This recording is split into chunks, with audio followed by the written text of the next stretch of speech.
सर्दी, जुकाम और खांसी, चिंता न करें। इन आसान घरेलू उपायों से आप इनसे जल्दी राहत पा सकते हैं।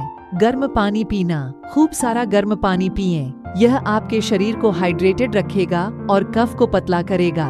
शहद खाएं। खांसी से राहत पाने के लिए सोने से पहले 1 चम्मच शहद खाएं। भाप लेना, गर्म पानी में भाप लेने से नाक बंद होने और गले में खराश से राहत मिलेगी। अदरक लहसुन का काढ़ा पिए। अदरक और लहसुन में एंटी इन्फ्लेमेटरी गुण होते हैं जो सर्दी जुकाम से लड़ने में मदद करते हैं। सूप पिए।